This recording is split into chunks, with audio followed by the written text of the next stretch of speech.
Hello, beautiful people. My name is Ghazal, and I just wanted to share with you this moment that I had yesterday, uh, being all by myself at home, making a cozy spring onion bread.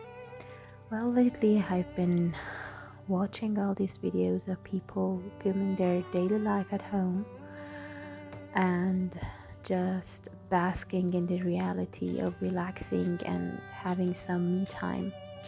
So I said, why not? Let's make one of my own. So I just wanted to tell you a bit about myself. I am a dentist. I'm a full-time dentist and I work every day. So I filmed this on a Sunday morning when I'm not at work, and I just tried to be myself and kind of embrace my love of cooking. Right here you see that I really try to make an ASMR kind of thing with chopping this spring onions like this, or maybe a professional chef. Anyways, I really like cooking, but somehow life made me choose dentistry over anything else. All of my family members are dentists, my parents, and my brother is also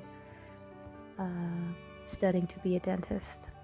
And if I stumble upon my words sometimes, please be gentle with me. English is not my first language.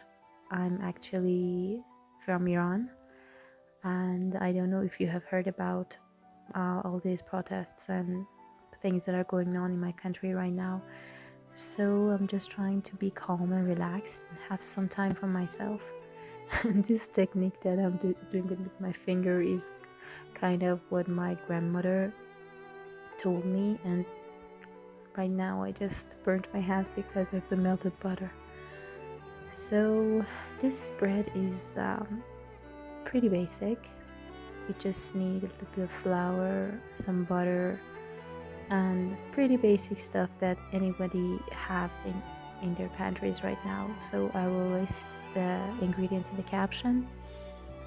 And there is this thing that I see in cooking videos that cooks and chefs insist on making the bread with your bare hands and not using gloves. Well, I have this thing that I don't really like the dough to stick to my hands, so I use a latex glove in this video.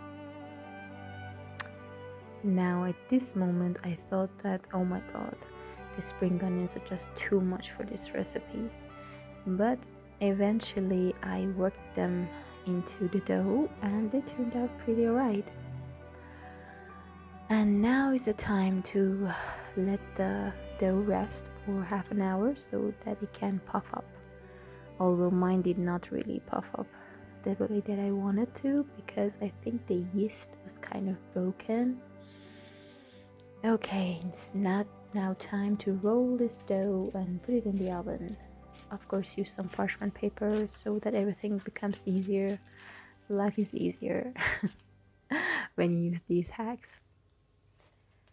Well, I always wanted a really big rolling pin, which I don't have, and I kind of forget to buy. So my rolling pin is this tiny and not big enough thing that I have to work it twice as hard to roll my dough. And this is my new vegetable cutter that I bought last week, and I really love it. You can use it for potatoes as well. I'm just using it to make tiny crackers so that they kind of bake evenly, and I'm putting them in this bowl dish that I'm putting it in the oven. So this is going to be the final look. I had 2 batches. This is one irregular one that was from the leftover dough, and they're piping hot at this moment. So I hope you enjoyed this video. If you liked it, give me a thumbs up, and we'll see you in the next video. Bye.